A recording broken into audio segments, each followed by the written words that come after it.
చాలా ఏళ్ల క్రితం అడవుల మధ్య కొండల అంచున కంచీపురం అనే చిన్న ఊరు ఉండేది. ఆ ఊరికి రాజులు రారు, వ్యాపారులు ఆగరు, దేవుడి పేరు వినిపించదు. బావులు ఎండిపోయాయి, పొలాలు పాడయ్యాయి. ప్రజలు అనుకున్నారు మన ఊరిని ఆ దేవుడెప్పుడో మర్చిపోయాడు అని. ఒక సాయంత్రం సూర్యుడు అస్తమిస్తున్న వేళ ఒక వింత సన్యాసి ఆ ఊరిలో నడుచుకుంటూ వచ్చాడు.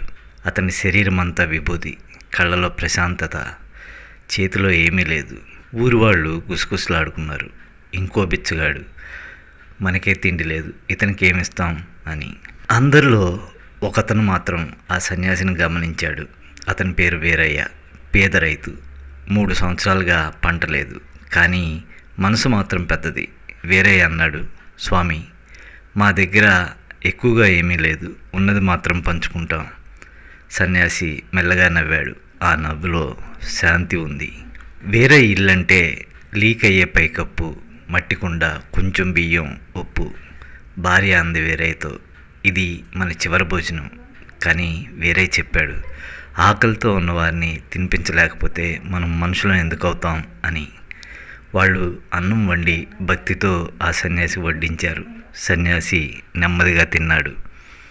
తినే ముందు అన్నాడు, వీరయ్య, ఇచ్చింది ఎప్పుడూ వృధా పోదు. ఆ ఊరిలో నవ్వులు.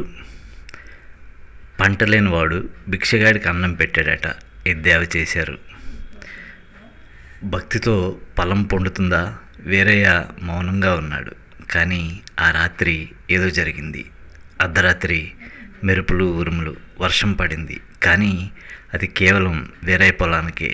ఉదయం చూసేసరికి చిన్న చిన్న మొక్కలు మొలిచాయి. ఊరి వాళ్ళు ఆశ్చర్యపోయారు. ఒకరోజు సాయంత్రం ఊరిలోకి ఒక నాగుపాము వచ్చింది. ఆ పాము వచ్చి సరాసరి వీరయ్య ఇంటి ముందు కూర్చుంది. ఊరి వాళ్ళందరూ దాన్ని చూసి భయంతో చంపేయండి, చంపేయండి అని అరిచారు. వీరయ్య మాత్రం పాము ముందుకు వెళ్ళి చేతులు జోడించి ఇలా అన్నాడు, నువ్వు శరణు కోరితే మా ఇల్లు నీదే అని. పాము నెమ్మదిగా వెళ్ళిపోయింది. ఆ రాత్రికి కల వచ్చింది. ఆ కలలో అదే సన్యాసి. కానీ ఈసారి విశ్వం మొత్తం ఆ సన్యాసి వెనక నిలిచింది. ఆ సన్యాసి అన్నాడు, నేనే శివుణ్ణి, భక్తి ఉన్న చోట నడుస్తాను. వీరయ్య కన్నీళ్లతో లేచాడు. మరుసటి రోజు సన్యాసి మళ్ళీ ఊరి మధ్యకు వచ్చాడు. అందరూ చేరారు. అతను అడిగాడు, దేవుడు ఆకలితో వస్తే తినిపిస్తారా లేక తిడతారా అని.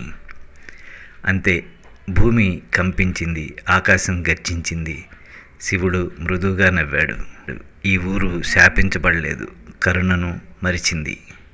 వేరే వైపు చూసి ఒకడు మాత్రం ఇంకా గుర్తుపెట్టుకున్నాడు అంటూ శివుడు భూమిని తాకాడు. నీరు వచ్చింది, పచ్చదనం వచ్చింది.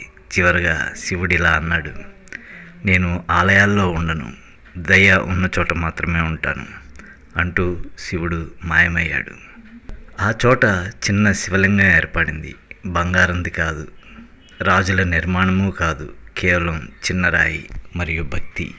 ఇప్పటికీ ఆ ఊరు వాళ్ళు అంటారు, ఆకలితో ఎవరైనా వస్తే శివుడే వచ్చాడని అనుకో అని.